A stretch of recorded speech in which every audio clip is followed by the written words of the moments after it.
कांशीराम यांच्या जयंतीनिमित्त सी.पी. थोरात लिखित कांशीराम मनुवादापुढील आव्हान या पुस्तकाचे विमोचन राजू परुळेकर आणि मधु कांबळे यांच्या हस्ते झाले।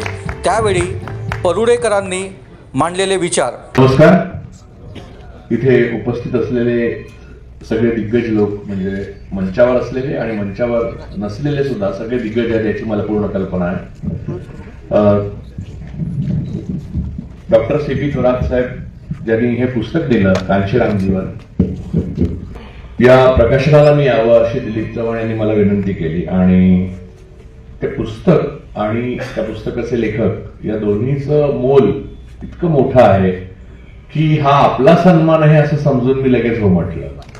त्यामुळे या पुस्तकाच्या प्रकाशनाला येण्यामध्ये माझाच स्वार्थ जास्ती होता की एक पायरी पुढे जाण्याची जी आता आयडिया सांगितली डॉक्टर साहेबांनी ती मी साध्य केली जातो। तर मान्यवर काशीरामजींचं पुस्तक माझ्या हस्ते प्रकाशित झालेलं आहे, जे डॉक्टर सी.पी. थोरात यांचे सहकारी वगैरे लिहिलेलं आहे, हे एक ऍड झालं माझ्याकडे।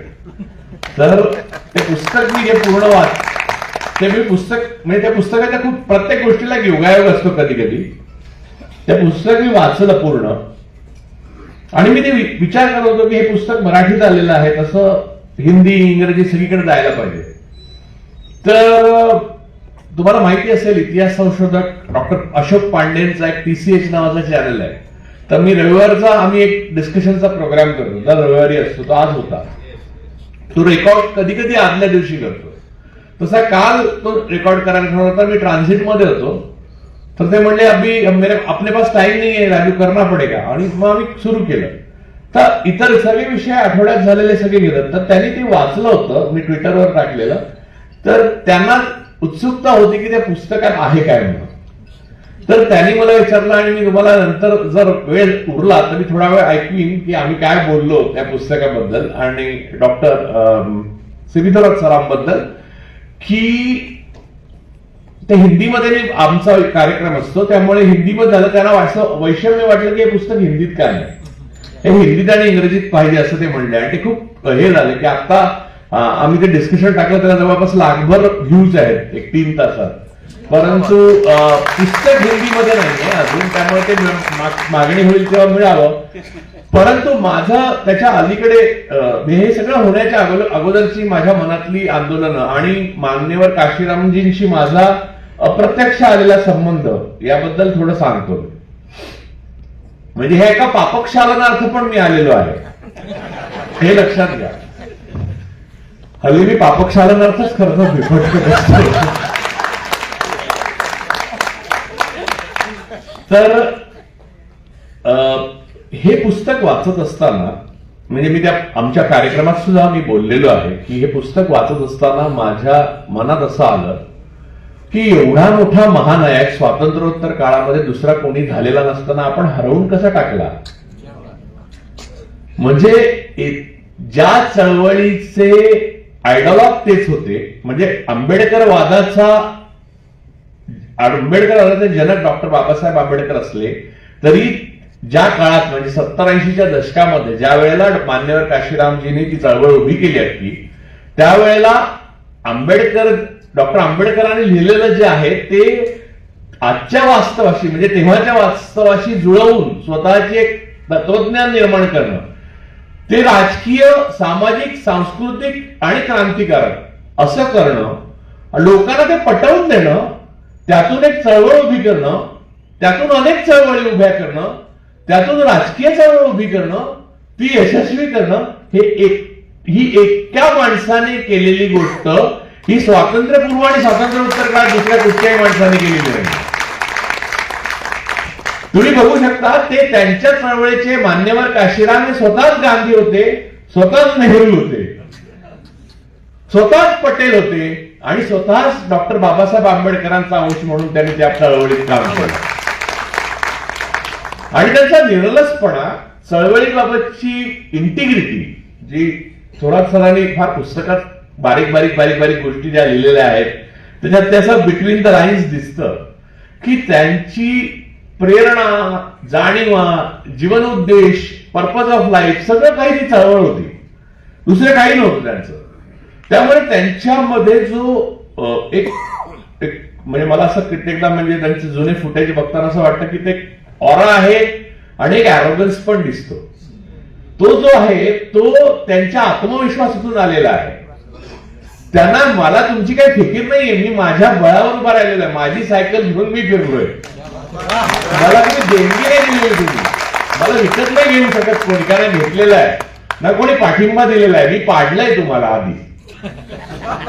हे जे आहे ते एका आयुष्यात किती लोकांनी सांगितलं. तुम्ही काढून बघा इतिहास भारताचा, स्वतंत्र भारताचा संपूर्ण इतिहासामध्ये अशा प्रकारे काम केलेला दुसरा माणूसच नाहीये.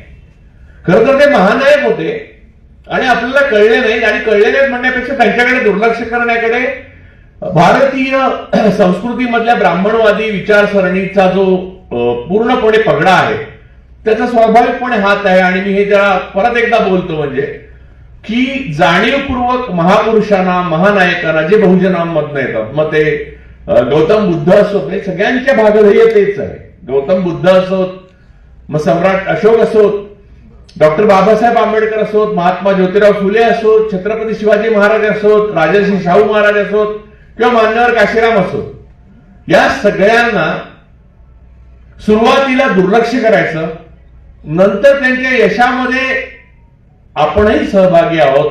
आपणही म्हणजे दुर्दैवाची बाब काय आहे की चळवळीमधल्या म्हणजे बहुजनांच्या चळवळीमधल्या कार्यकर्त्यांना एखाद्या ब्राह्मणवादी माणसाने किंवा ब्राह्मणाने जय भीम म्हटलं तरी म्हणजे अंगावर रोमांच येतात की किती पुरोगामी, किती चांगला माणूस. अरे ही त्याचं धोरण असू शकते, ही त्याची प्रेरणा नसेल पण ना. तुमच्या आपल्या सगळ्यांना बरोबर राहायचं आहे. शोषकाची पण, शोषकाला शोषितांशी पण थोडा काळ जुळवून घ्यायला लागतं, त्याशिवाय कामच नाही होऊ शकत, त्याशिवाय राजगाडीला चालवू शकत नाही. आणि यामध्ये 5000 वर्ष पारंगत आहे ब्राह्मणवाद, तर त्यामुळे त्यांच्या कुठल्याच गोष्टीवर विश्वास नाही ठेवू शकत तुम्ही, आणि त्यांची रूपं बदलतात. आणि हे सगळं मायावीपण जे आहे ते वास्तवामध्ये आणि तत्वज्ञानामध्ये कांशीराम यांनी अचूक ओळखलं होतं. आता मी तुम्हाला माझ्या पापक्षालनाची गोष्ट सांगतो, पुढचं भाषण करून ऐकवलं. झालं असं की कॉलेजच्या काळामध्ये, कॉलेजमध्ये असताना लिहित असे, तर ग्रंथालयाचा रुची नावाचा एक अंक असे, त्याच्यामध्ये मी लिहित असे. तर कांशीरामजींच्या चळवळीचं काहीतरी समारंभ किंवा काहीतरी शताब्दी म्हणजे काहीतरी एक 10 वर्ष किंवा 25 वर्ष काहीतरी झालं असं काय मला आठवत नाही, काहीतरी एक संदर्भ होता. म्हणून कपिल पाटीलनी तेव्हा कांशीरामजींची चळवळ, कांशीरामजी नाही, कांशीरामजींची चळवळ यावर एक लेख लिहिला होता. तर माझ्यावर डॉक्टर बाबासाहेब आंबेडकरांशी थेट संबंध असलेले नातेवाईक आणि त्या चळवळीतले जे लोक होते त्यांच्याशी खूप जवळीक होती, आणि आमचे मित्र तेच सगळे होते, म्हणजे त्या चळवळीतले लोक माझ्या बरोबर सगळे तीच असायचे. त्यामुळे कांशीरामजी हे उत्तर भारतातलं काहीतरी प्रकरण आहे, आणि हे असं नसतंय, ते असं खरे आंबेडकरवाद हा नव्हे, हे माझ्या मनात पक्क भिडलेलं होतं, डोक्यात होतं. तर मी त्याला काउंटर करणारा, त्याला विरोध करणारा एक मोठा लेख लिहिला. आता गंमत म्हणजे पुणे माझे खूप जवळचे मित्र, आणि म्हणजे खरं तर ते आज नाही, त्याचं मला खूप वैषम्य वाटतं, कारण आज परत एकदा त्यांची माफी मागावी, म्हणजे त्यांची जाहीर माफी मी मागून झालेली आहे, खासगी मागितली, आणि नंतर त्यांनी मला माफी मागण्याविषयी दम दिला होता की यासाठी माफी मागायला लागेल. आता तुला असं सांगेल, ते हरी नरके.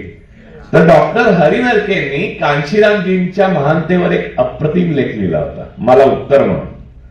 आणि ते उत्तर वाचल्यावर माझ्या असं लक्षात आलं की हे बिगदोड आहे. म्हणजे गंमत बघा की मग माझ्यातला जो काय म्हणतात तो शोषक जागा झाला, आणि मी हरी नरकेंच्या लेखातल्या ज्या फटी होत्या त्यावर काउंटर केलं, पण मी कांशीरामजींच्या मुद्द्यावर काउंटर नाही करू शकलो. हे मी त्यांना वारंवार सांगितले, आणि वय पण तेव्हा माझं फार छोटं होतं, त्याबद्दल माफ करा, म्हणजे मी तेव्हा एवढी समज पण नव्हती मला. पण नंतर काही काळ गेल्यावर माझ्या लक्षात आलं की कांशीरामजींनी केवढं अद्वितीय काम केलेलं आहे, आणि जसजसं त्या कामाला म्हणजे त्यांच्या नसण्यानंतर ते होते एका नंतर, म्हणजे त्यांच्या असतानंतर कांशीरामजींच्या, त्याला जी ओहोटी लागली आणि त्याच्यामध्ये जे झालं अनेक गोष्टी, 86 सालची पहिली फूट आणि मग अनेक गोष्टी झाल्या, तेव्हा त्यांचं मोठेपण आणि त्यांचं कर्तृत्व मला अधिक जाणवायला लागलं. माझ्या एक लक्षात आलं की कांशीरामजींनी हे दाखवून दिलं की सामुदायिक नेतृत्व वगैरे असं काही नसतंय, आणि त्यांच्या प्रतिभेवर आणि त्यांच्या बुद्धिमत्तेवर ती संपूर्ण चळवळ उभी होती हे निस्संदिग्धरित्या आज तर सिद्धच झालेलं आहे. म्हणजे त्या चळवळीचं नॉस्टॅल्जिया, म्हणजे त्या चळवळीच्या आठवणींचे रोमांच आता लोकांच्या अंगावर येतात. त्या चळवळीत जे लोक होते, तरुण होते तेव्हा, आणि मी अनेक असे ज्येष्ठ लोक म्हणजे थोरात सरांच्या समकालीन किंवा जरा लहान असलेली माणसं मला माहिती आहेत, माझ्या ओळखीची आहेत, जे सरकारी अधिकारी होते. कांशीरामजींच्या चळवळीमुळे त्यांच्या आयुष्याला एक अर्थ प्राप्त झाला किंवा पर्पज ऑफ लाईफ मिळालं. व्हायचं कसं अगोदर, त्याच्या अगोदर म्हणजे मी भाषण पुढे करण्यावर मी हे सगळं बोललोय अनेकांशी. म्हणजे हे पुस्तक चव्हाण सर माझ्या हातात योगायोगाने आलं असं नाही म्हणता येणार, किंबहुना ते योग्यच माणसाकडे आलं, तुम्ही बरोबर माणसाकडे पाठवलं. कारण माझं बऱ्याचदा बोलणं व्हायचं तेव्हा मला असं लक्षात आलं की ज्यांना ज्यांना कांशीरामजींचा परिसर स्पर्श झाला ज्यांच्या आयुष्याला, त्यांना डॉक्टर बाबासाहेब आंबेडकर वाचल्यावर जी एक घुसमट व्हायची आणि लगेच वाटायची काहीतरी केलं पाहिजे, काहीतरी केलं. जसं आज ह्या हवेत असं वाटतंय ना बाहेर की काहीतरी केलं पाहिजे ताबडतोब भारत देशामध्ये, पण काहीच करायचं हे माहीत नसल्यामुळे माणूस सिनेमाला तरी जातो ना, मॉलमध्ये तरी जातो पुण्यासारख्या शहरात. तर काहीतरी केलं पाहिजे ही भावना जी आहे त्याला वाट करून दिली कांशीरामने. हे महान माणसाचं लक्षण आहे.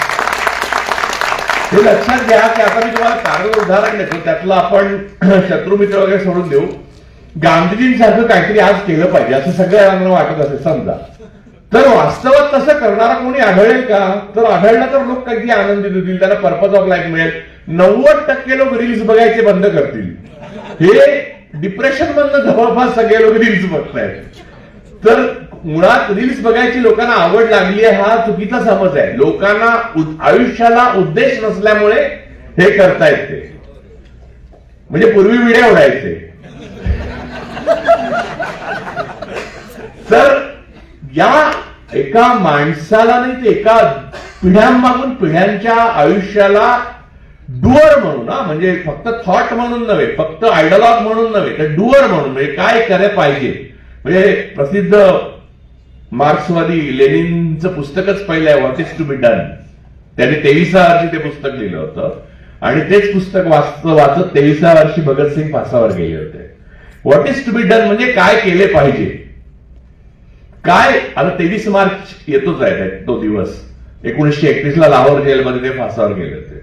तर मग 14 फेब्रुवारी असं पसरवलं होतं खोटं, कारण त्या दिवशी व्हॅलेंटाईन डे असतो, पण तसं नाही येते. तर ते संघाच्या लोकांनी पसरवलं होतं. तर कारण प्रेमाच्या बाबतीत त्यांना प्रॉब्लेम आहे, ते कोणत्याही स्वरूपातलं नको, कोणीही प्रेम करू नये या मताला त्यांचा पाठिंबा असतो. समाजात एकोपा होईल, प्रेम होईल, भाईचारा होईल, सौहार्द, संवाद, एकत्रीकरण, स्त्री पुरुष आनंदाने एकत्र राहतील, तर संघाला खूप त्रास होतो. याचं मुख्य कारण असं की द्वेष आणि द्वेषाचं विष यावरच त्यांची संपूर्ण संघटन इतक्या वर्षात फोफावलेलं आहे. आणि असं आहे की विषाला आयुष्य भरपूर असतं, कारण विषाला एक्सपायरी डेट नाही. औषध एक्सपायरी डेट झाल्यावर विष होतं, पण विषाला एक्सपायरी डेट नाही, त्यामुळे 100 वर्ष यावर्षी पूर्ण होतील.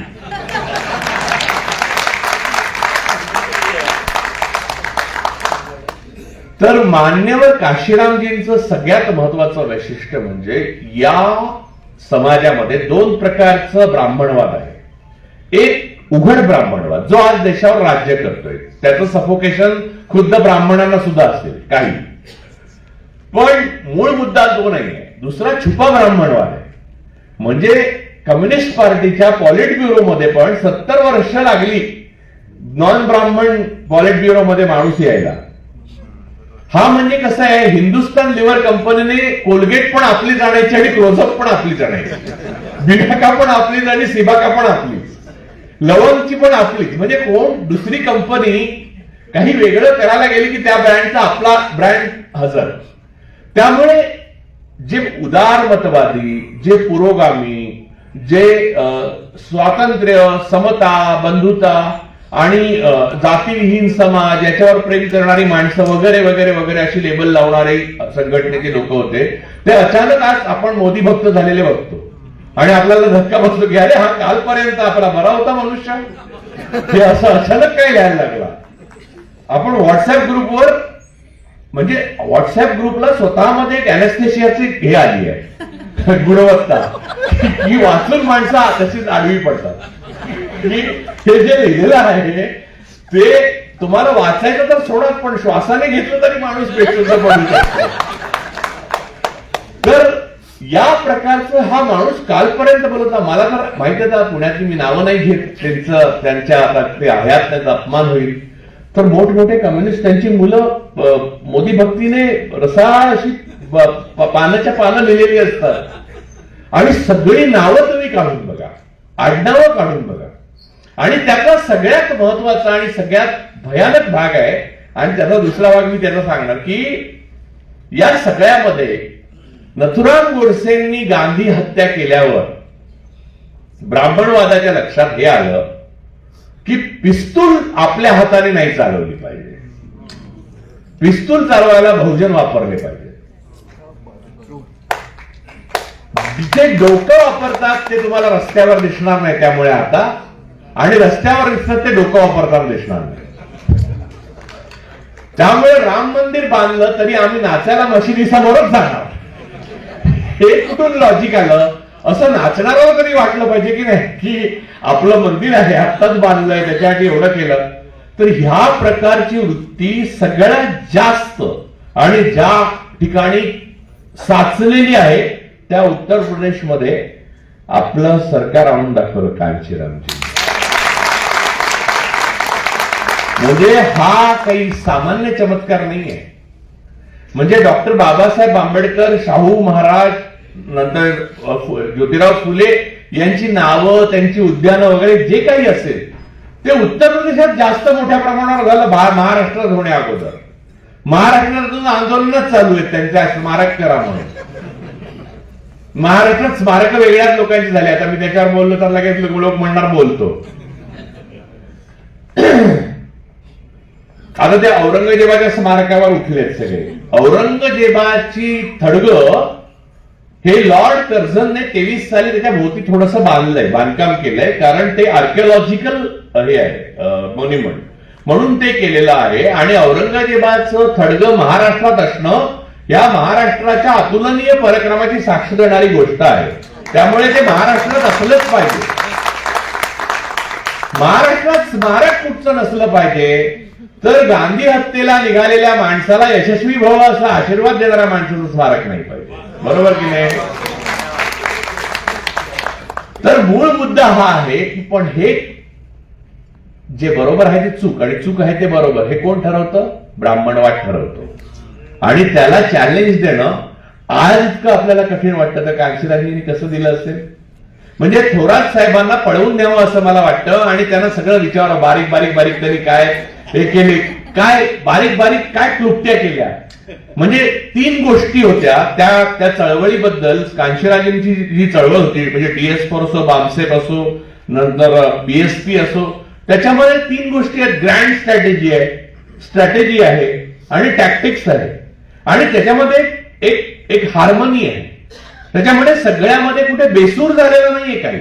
म्हणजे कांशीरामजी असेपर्यंत मी म्हणतोय, मला त्याच्यानंतरचं काही बोलायचं नाही, त्याच्यावर वेगळं आपण व्याख्यान ठेवू, वेगळं पुस्तक काढू.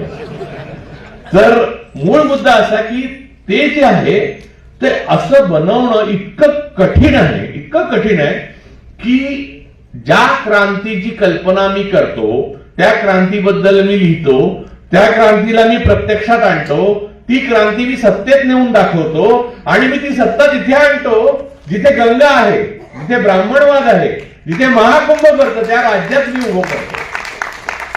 म्हणजे ही आंबेडकराईट लोकांच्या दृष्टीने केवढी मोठी महान घटना होती, पण त्याचं महाराष्ट्रात तेवढंसा वावा झाली नाही, तेवढं चीज पण नाही झालं, याचा विचार पण नाही केला गेला, याच्यावर अनालिसिस नाही केले गेले, याच्यावर पुस्तकं लिहिली गेली नाही.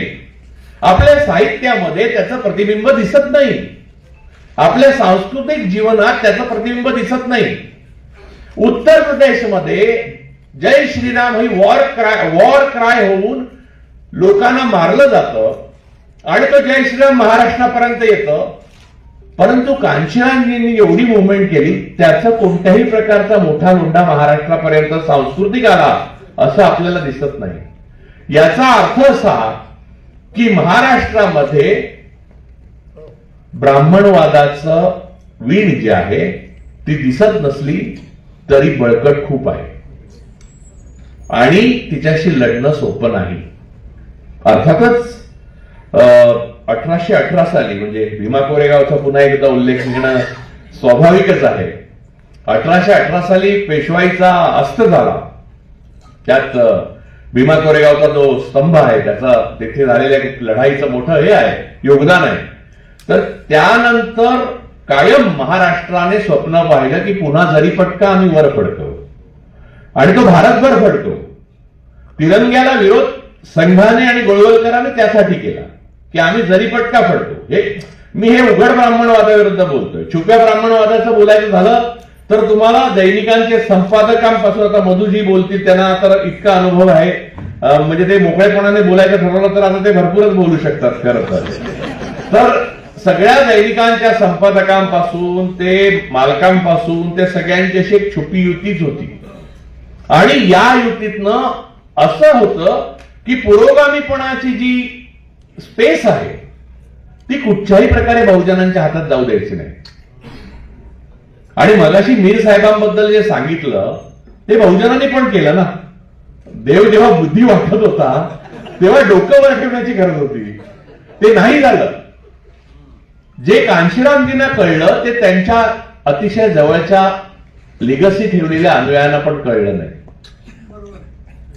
याचं वैषम्य मला स्वतःला फार वाटतं. म्हणजे मला लढा विजयामध्ये परावर्तित होतो का पराभवात परावर्तित होतो याच्याशी देणं घेणं नाही.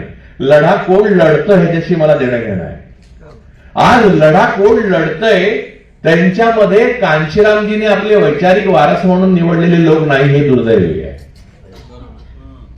मला असं वाटतं की ही शोकांतिका, काल मी तुम्हाला ऐकवीन अशोक पांडेंशी बोलताना मी म्हटलं या महानायकांची, भारतातल्या सर्व बहुजन महानायकांची जी शोकांतिका होते ती कांशीरामजींची होणार नाही असं वाटत असताना ती तशीच झाली.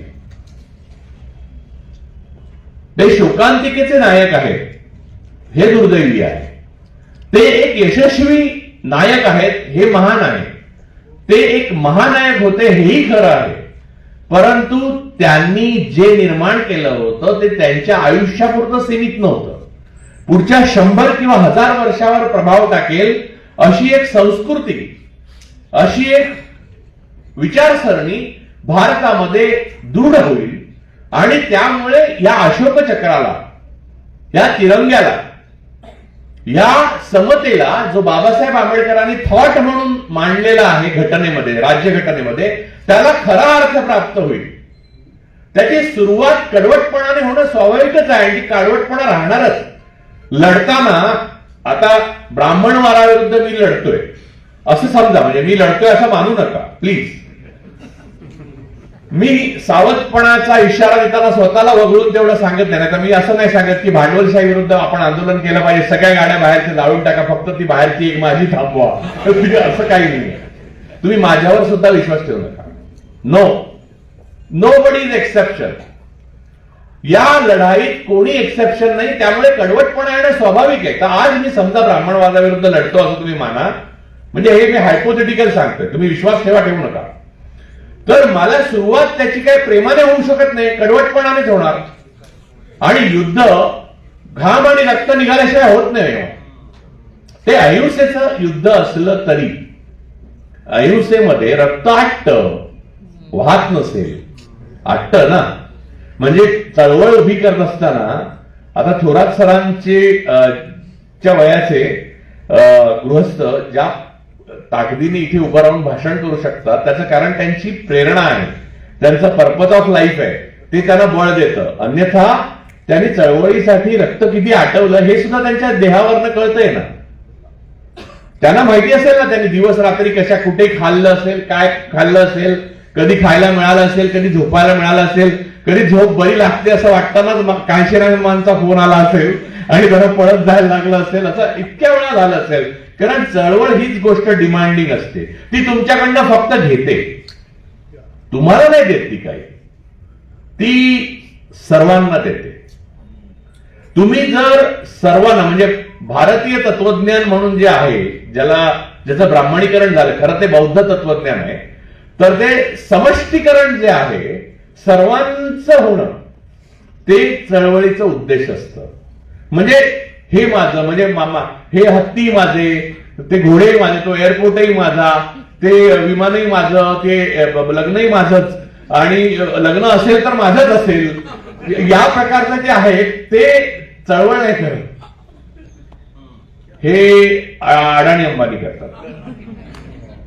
तर ते करायला साथ देणारं एक ब्राह्मणवादी सरकार भारतात उभं राहील असं डॉक्टर बाबासाहेब आंबेडकरच काय, नेहरूंना सुद्धा वाटलं नसेल. आणि मी कांशीरामजींचं जेवढं वाचतोय ते पाहताना, मला वाचताना असं वाटतं की आज या पातळीला आपण रॉक बॉटम खाली जाऊ असं त्यांनीही कल्पना केली नसेल. आणि एवढ्या वेगामध्ये, म्हणजे नुसतं वाक्य सांगितल्यावर लोक सरपटायला लागतात. सरकारी अधिकाऱ्यांना न्यूरेमबर्गचा खटला जेव्हा झाला होता दुसऱ्या महायुद्धानंतर, मी जरा अवांतर बोललो तर चालेल ना, म्हणजे कारण या चळवळीच्या अनुषंगाने समकालीन जग पण आपण जरा थोडं बघितलं पाहिजे. तर न्यूरेमबर्गचा खटला जो झाला होता त्याच्यात आर्टिकल 4, त्याच्या निकालामध्ये आर्टिकल 4 आहे. ते असं आहे की त्या अगोदर कुठच्याही युद्धामध्ये किंवा मोठ्या अशा प्रकारचा जेनोसाइड किंवा अशा प्रकारचं काही झालं तर वरिष्ठांनी दिलेले आदेश हा बचाव म्हणून अधिकाऱ्यांना मानता येत होता. त्या खटल्यामध्ये पहिल्यांदा असं सांगण्यात आलं की तुमचा विवेक जागृत असेल तर मानवता विरोधी कृत्य जर तुम्ही केलेलं असेल आणि एकंदरीत तुमची राज्यघटना किंवा ज्या नॉर्म्स आहेत, घटनात्मक तरतुदी आहेत किंवा नियम आहेत, त्याला ओलांडून जर तुम्ही वरिष्ठांचा आदेश म्हणून एखादी गोष्ट केली जी वॉर अगेन्स्ट ह्युमॅनिटी असेल, क्राईम अगेन्स्ट ह्युमॅनिटी असेल, तर तुम्हाला शिक्षा होते आणि त्याच्यात फाशी देण्यात आलं त्यासाठी अनेक जनरल्सना.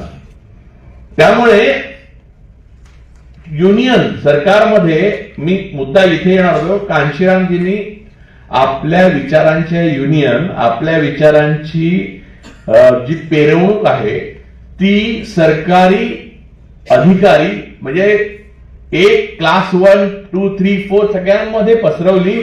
याचं मुख्य कारण समतेचा विचार, मानवतेचा विचार आणि आपापसातला बंधुभावाला तडा जाऊ नये हा विचार, कितीही ब्राह्मणवादाने प्रयत्न केला तरी ते तुटू नये असं हा विचार हा कांशीरामजींनी केला होता. ती वीण उसवली आणि आता जे काय चाललंय ते माझ्या कल्पनेच्या पलीकडचं आहे. त्या काळात तर ती कल्पना, मला स्वतःलाच कल्पना यायला 14 यायला लागलं, 13 यायला लागलं.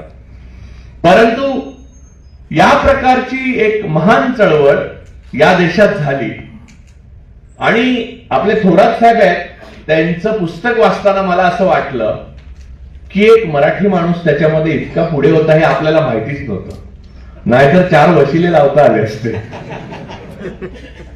म्हणजे कांशीरामजी जेव्हा अतिशय पॉवरफुल होते तेव्हा मला माहिती आहे की दिल्लीमध्ये आम्ही पोस्ट ग्रॅज्युएशन करत असताना आम्ही दिल्लीत विद्यार्थी झालो तर रेल्वेचं रिझर्वेशनच नाही मिळायचं, खूप प्रॉब्लेम्स व्हायचे.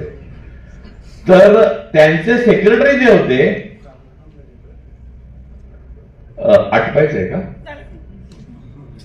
तर त्यांचे जे सेक्रेटरी होते परत असे लिहायला लागले संयोजक की मला भीती वाटते की हा कावा आहे. लिहिणं हा नेहमीच कावा असतो. तर मूळ मुद्दा असा की तर तेव्हा तिकीट आजच्या सारखं रिझर्वेशनचे वांदे असायचे. तर आमच्यातला एक मुलगा होता, तो एक NSUIचे होते, काही SFIचे होते, काय ABVPचे होते. तेव्हा ABVPला कुठच्या सत्तेची वास पण नव्हता, म्हणजे दूरपर्यंत. तर तो ABVPला त्याचा पण केंद्रामध्ये एक भाजप खासदाराशी ओळख होती आणि रेल्वे मंत्रालयात. तर त्याला सांगितलं, तर तो म्हणला की बघ मी काय खुद्द रेल्वे मंत्र्यांनी ठरवलं तरी हे रिझर्वेशन मिळू शकत नाही. ठीक आहे म्हणला. काशीरामजींच्या पीएला आमच्या दुसऱ्या मित्राने सांगितलं, जो चळवळीशी संबंधित होता काशीरामजींच्या, संध्याकाळी आमची 4 तिकीटं आली होती. कोणाकडे वशिला लावावा हे सुद्धा कळावं लागतं. तर आपला माणूस वशिला लावता येण्याजोगा पोचलाय ही पण फार मोठी गोष्ट आहे. हे वाचून मला थोरातांबद्दल वाटलं की आपला असा माणूस होता एक की ज्याच्याकडे आपण कधी वशिला लावू शकत होतो.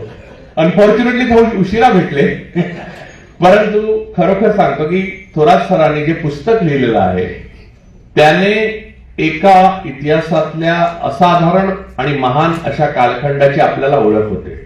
आणि आजच्या काळात ती ओळख अतिशय अशासाठी महत्वाची आहे, म्हणजे त्याच्यात अतिशय बारीक बारीक वर्णन आहे. म्हणजे त्यांनी जे धावतं वर्णन सांगितलं की एक एक बामसेप कशी उभी राहिली, मग त्यातनं कसं दुसरं DS4 कडे गेलं, मग बहुजन नायक कसं, मग BSP कसं, आणि BSP ला पहिले उभं करणं सगळ्याच्या सगळ्या जागांवर, तर कोणत्याच निवडून नाही आलं.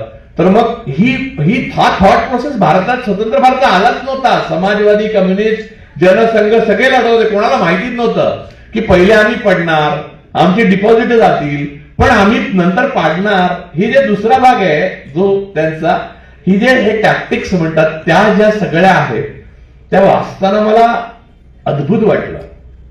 मला वाटलं हे नीट जर कोणी समजून घेतलं असतं मॉडेल, अर्थात त्यांच्या जवळच्या सर्वात जवळच्या व्यक्तींनीच नाही समजून घेतलं त्यामुळे मी तर काय बोलणार, पण नीट जर मॉडेल समजून घेतलं असतं तर बहुजनवादाची क्रांती होणं भारतात अवघड नव्हतं. म्हणजे अगदी जवळ पोहोचून आपण दूर गेलो असं मला वाटतं. म्हणजे ते पुस्तक वाचताना शेवटी मी हताश होतो थोडा. मला असं वाटलं की म्हणजे ते दीवार पिक्चर मध्ये 786च्या बिल्ल्यापर्यंत पोहोचतो आणि तो नंतर नाही पोहोचत, तो कसं झालं ते. त्यामुळे या महानायकाच्या आठवणींचं आणि कृतीचं एक पूर्णपणे संकलन त्यांच्या एका अतिशय जवळच्या सहकार्याने, जो विद्वान आहे, स्वतः गुणी आहे आणि ज्याला नेमकं समजलेलं होतं की आपला नेता, आपला सहकारी काय करतोय. खरं तर नेता नाही, मान्यवर काशीरामजी थोरातांचे कॉम्रेड होते असं म्हणायला काहीच हरकत नाही. त्या सगळं वाचताना लक्षात येतं की नंतर त्यांना आपण आणि थोरात साहेब यांच्याचा फरकच कळेल असं झाला की ते जवळपास आपण आणि थोरात एकच आहोत असं म्हणायचंय. इतकं ते पुस्तक म्हणजे पुस्तक वाचताना कळतंच की काय त्यांच्यातलं रिलेशनशिप जे आहे ना, हे म्हणजे हा मोठेपणा यांच्यामधला आहे की मी किती काशीरामांच्या जवळचा होतो हे अतिशय टाळण्याचा प्रयत्न केला त्यांनी लिहिताना, पण ते टाळता येत नाहीये. कारण ज्या पद्धतीने काशीरामजी यांच्याशी बोलतात, सांगतात, होतं ते फक्त कळतं की तुम्ही म्हणजे जवळ म्हणजे काय वाटेल ते जवळ होता तुम्ही. म्हणजे काय माहित महाराष्ट्राचे मुख्यमंत्रीच झाला असं तुम्ही खरं तर, ही जवळ महाराष्ट्रात झाली असती तर. मूळ मुद्दा असा आहे की ते वाचल्यावर मला इतक्या गोष्टींचा उलगडा, इतक्या प्रश्नांची उत्तरं सापडली जी भविष्यात माझ्याकडनं मी वापरण्याचा प्रयत्न करणारच आहे. पण मी थोरात सरांना एवढंच वचन देतो की मी आणि अशोक पांडेंनी जे चर्चा केली तुम्ही बघू शकता. अशोक पांडेंचा TCH नावाचं चॅनल आहे, त्याच्यावर आहे. ते शेवटच्या भागात आम्ही चर्चा केली पुस्तकावर, ती हिंदीत आहे, की या महानायकाचं जे ऋण आहे आपल्यावर ते आपण फेडण्यासाठी काही केलेलं नाही. पण यात काय नवीन आहे, आपण कुठच्याच महानायकाचं ऋण फेडण्याकरता काहीच करत नाही. म्हणजे छत्रपती शिवाजी महाराजांसाठी आपण चंद्रकोर राहतो या पलीकडे काहीच करत नाही, किंवा महाराजांना छत्रपती का नाही म्हणत यासाठी राग देणं दुसऱ्याला या पलीकडे काय करतो. तसं डॉक्टर बाबासाहेब आंबेडकरांसाठी आता हे जोगेंद्र कवाडे साहेबांचं नाव सांगितलं आणि त्यांनी जी अग्रलेख लिहिले सांगितलं. आज आपण बघतोय की मनुवादी शक्ती ज्या आहेत त्यांना सगळ्यात मदत करणारी रसद कोण पुरवत आहे. आणि लोकसभेची निवडणूक जी अटीतटीची जेव्हा 400 पार गेले असते तर मी कोठडीतनं पाठवलेली पत्रांचं इथे वाचन झालं असतं, पण तसं सुदैवाने झालं नाही. तर त्या दिवशी मी दीक्षाभूमीवर भाषण होतं माझं, नेमकं उद्या निवडणूक आणि दीक्षाभूमीवर आदल्या दिवशी माझं भाषण होतं. तर मी तिथे बोलत होतो, तर सगळ्या वातावरणात असं इलेक्ट्रिफाईंग होतं की तोपर्यंत लोकांना नीट लक्षात आलं नव्हतं की हे इलेक्शन हॅक करतात म्हणून. म्हणजे आम्ही सांगत होतो पण लोकांना कळायचं होतं, त्यामुळे लोक इलेक्ट्रिफाय होत होते आपण बदलणार म्हणून. आता कळलं की लोकांचा आणि निवडून येण्याचा काही संबंध नाही. की तर मूळ मुद्दा असा की त्यामुळे निराश होऊ नका. शेवटी लोकांचा ऊर्जेशी संबंध आहे. सरकारमध्ये जी ऊर्जा दिसत नाहीये ती लोकांची नसल्यामुळे दिसत नाहीये ना. ज्या सरकारच्या मागे एवढ्या मोठ्या प्रमाणावर लोक असतात त्या सरकारमध्ये ऊर्जा असते. लोक ऊर्जा निर्माण करतात, लोक हे इंधनाचं काम करतात. तुम्ही कृत्रिमरित्या पहिला आणला ओळखीने म्हणून आपला मुलगा प्रेस कॉन्फरन्समध्ये गणितावर अत्यंत कमांडने बोलू नाही शकत, तो नापास होणारच आहे. तो तिकडे आत्मविश्वासाने नाही बोलणार. तर ते लोकसभेच्या अगोदर काही पाहिजे होतं ते इलेक्ट्रिफाय होतं. ते तिथे बोलणारे सगळे जे होते ते आंबेडकरी चळवळीतल्या वेगवेगळ्या धारेतनं आलेले होते. केवळ आंबेडकरी चळवळीतनं नव्हे तर वेगवेगळ्या चळवळीतनं आलेले काही रविदासांचे अनुयायी होते, खूप मुस्लिम होते, काही संघटना, बऱ्याच 36 संघटनांनी म्हणून तो कार्यक्रम केलेला. तर ते बोलताना सगळ्यांना जाणीव होती की आपल्यातले जे महत्वाचे लोक आहेत तेच या मनुवाद्यांना ऊर्जा पुरवतात. ते स्पष्ट दिसत होतं बोलताना सगळ्यांमध्ये. आणि ती जी ऊर्जा मी बघितली दुसऱ्या दिवशी नागपूरची निवडणूक होती गडकरींची, म्हणजे गडकरींच्या मतदारसंघाची, म्हणजे टप्प्याटप्प्यात निवडणुका आल्या ना त्या मॅनिप्युलेट करायला सोप्या जातात म्हणून तशा केल्या जातात. तर त्या निवडणुका ज्या आहेत त्या निवडणुकांमध्ये हे लोक जे काय बाता मारतात तसं प्रयत्न करून सुद्धा होणार नाही हे मला तेव्हाच लक्षात आलं की इतकी शक्ती आणि शोषकांच्या विरोधात वापरण्याची वृत्ती जी ब्राह्मणवादाची आहे ती वापरून सुद्धा हे बहुमत मिळवू नाही शकत. हे माझ्या त्या दिवशी लक्षात आलेलं आणि हे माझ्या डायरीत पण लिहून ठेवलं आणि पुढे तसंच झालं. आदल्या दिवशीचा माझा कार्यक्रम आहे, म्हणजे उद्या निकाल आहे 4 तारखेला, 4 जूनला, 3 जूनला माझा कार्यक्रम आहे. त्याच्यात मी म्हटलंय 400 तर सोडा, 273 पण नाही मिळणार. एवढं कॉन्फिडेंटली जर मी म्हणू शकतो. आणि मला मी हे सांगतोय की इलेक्शन मॅनिप्युलेट होतात ते केवळ ईव्हीएम नाही होत, त्याच्या 5 पद्धती आहेत. एनिवे त्याच्यावर आपण लिहिलेलं आहे बऱ्याचदा आणि पुढेही लिहू. पण मूळ मुद्दा हा आहे की हे सगळं असताना सुद्धा ते जाऊ शकणार नाही त्याची मला पूर्ण खात्री होती. याचं कारण बहुजनांमध्ये अवेअरनेस आलेलं की आपल्यातले कोण फुटलेले आहे. म्हणजे असं नाहीये की मी बाबासाहेबांचा नातेवाईक आहे म्हणून माझ्या मागून सगळे येतील. नाही, लोक शहाणे झालेले आहेत. लोकांना माहिती आहे की संविधानासाठी कोण लढतंय आणि संविधानासाठी कोण लढत नाही. कवाडेंच्या 9 अंकांचं उदाहरण जे ते दिलं मला, थोडासा सांगत होते, 9 लिहिले लेख ते. मला असं वाटतं की आत्ताचे जे आंबेडकरी नेते आहेत जे उघड मनुवादाविरुद्ध बरोबर किंवा छुप्या मनुवादाबरोबर गेलेले आहेत तेच 9 लेख लिहित आहेत. 9 लेखानंतर त्यांचं दुकान बंद पडलं. पण मान्यवर काशीरामजींनी जी चळवळ उभी केली तशा प्रकारची चळवळ, ती चळवळ म्हणजे त्या नावाने ती चळवळ धरू नका तुम्ही. बुद्धांची चळवळ ही बुद्धांच्या नावाने नाही राहत. मग डॉक्टर बाबासाहेब आंबेडकर आले, नावं बदलतील, माणसं बदलतील, पिढ्या बदलतील, पण ती चळवळ इमॉर्टल आहे. त्यातले जे कंटेंट आहे, त्यातला जे जीव आहे, त्यातला जो सोल आहे, त्यातला जो आत्मा आहे, म्हणजे आत्मा नाहीये, आत्मा हा शब्द वापरला मी, बघा असं होतं. तर त्याचा जो कोर आहे, गाभा आहे, तो सगळा आपल्याला उपलब्ध आहे. आपण त्याचा वापर करण्याची तो वाट पाहतो आहे. आपण वापरत नसू तर तो ऊर्जेचा पुंज जो आहे तो पडून आहे. पण याचा अर्थ तो नष्ट झाला असं नाही. याची जाणीव मला थोरात सरांचं पुस्तक वाचताना झाली आणि मान्यवर काशीरामजींच्या महानायकत्वाबद्दल माझ्या मनात ज्या काही शंका किंतु परंतु असतील त्या सर्व काही नष्ट झाल्या या एका पुस्तकाने.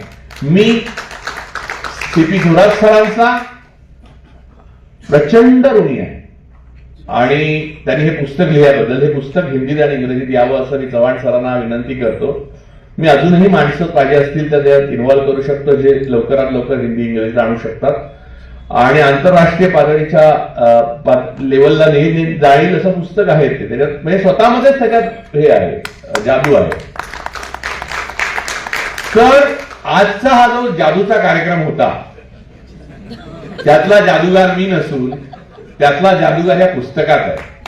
आणि जो जादूगाराची जादू दाखवणारा हा जादूगार आहे. त्यामुळे राजू परुळेकरांचं भाषण ऐकण्यासाठी सगळे थांबलेले आहेत असं सगळ्यांनी जरी म्हटलं तरी असल्या भलत्या भ्रमात किंवा गैरसमजात मी अजिबात नव्हतो. आज जे मला काही काय म्हणतात ते मूर्तीपूजेचा मान मिळालेला आहे तो त्या पुस्तकामुळे. अशी पुस्तकं जर माझ्या आयुष्यात 5 वेळा आली, अजून 5 पुस्तकं अशी आली ना माझ्या आयुष्यात, तर हे जग बदलण्याचं तंत्रज्ञान मी उभं करू शकेन अशी माझी खात्री आहे. ब्राह्मणवादाला कायमची मूठमाती दिल्याशिवाय आपण कोणीही शांत बसणार नाही एवढी प्रतिज्ञा करून आज मी इथे थांबतो. जय भीम. धन्यवाद. अशोक पांडेंच्या बरोबर केलेलं मी ऐकवायचं असं ते मला म्हणले तर मी ऐकवतो तुम्हाला. किताब आई है, मैं चाहूंगा अंग्रेजी और हिंदी में भी ट्रांसलेट हो ताकि हम लोग भी पढ़ सके. थोड़ा सा उस किताब के बारे में बताइए, हम अपनी तरफ से जो सहयोग कर सकते हैं उस किताब का परिचय कम से कम मराठी के लोगों को दे सकते हैं. नहीं, डॉक्टर थोरात नाम के उनके साथी हैं, यानी वो बहुत बड़े साइंटिस्ट हैं और उनकी उम्र है 86 साल. उन्होंने कांशीराम जी की पूरी बायोग्राफी लिखी है अपने पर्सपेक्टिव से और वो जबरदस्त है. मैं मराठी में उन्होंने लिखी है लेकिन मैं चाहूंगा कि उसको हर भाषा में लाया जाए. और वो कांशीराम जी ने जहां से यानी एक कुछ भी नहीं था, एक स्क्रैच से लेकर शून्य से बड़ी मूवमेंट उन्होंने खड़ी की. वो मैं मानता हूँ वो किताब पढ़ने के बाद मुझे ऐसा लगा कि कांशीराम जी का जितना हम लगते हैं यानी उनका उधार लगता है इससे उतना उनका चुकाया नहीं गया. उनके जैसा मेधावी और उनके जैसा राजनीतिक सोचने वाला और ये तबके के लिए करने वाला व्यक्ति हुआ नहीं. जो बाबा साहब अम्बेडकर का सपना था उसको एक्चुअल यानी राजनीति में लाने के लिए जो मॉडल चाहिए वो कांशीराम जी ने बनाया. और उन्होंने किस तरह से किस रोचकता से उन्होंने हैंडल किया बात को, यानी सारी बड़ी शक्तियां दबाएगी करके शुरू में उन्होंने अपने मुहिम को पूरा अंडरग्राउंड रखा, बहुत लो प्रोफाइल रखा. वो शुरू से पढ़ने लायक है किताब. तो मैं पढ़ रहा था तो मुझे लगा कि इतना बड़ा और उसमें आज जो बसपा के हालात हैं उन पर भी कुछ बात है. उसमें है, उसमें उन्होंने मायावती जी के बारे में, जो बहन जी के बारे में लिखा है. उन्होंने मैंने लेखक का ऐसा मानना है कि कांशीराम बस कांशीराम है. किताब के नायक कांशीराम जी हैं और कांशीराम जी के बाद में कोई भी मूवमेंट का जो नायक होता है उसके अस्त के बाद तो मूवमेंट का भी अस्त होने लगता है. हिंदुस्तान की तो ये एक बड़ी ट्रेजेडी है. तो वैसे उनको भी दिखाई दिया है और उन्होंने वो उसको लिखा भी है उसमें.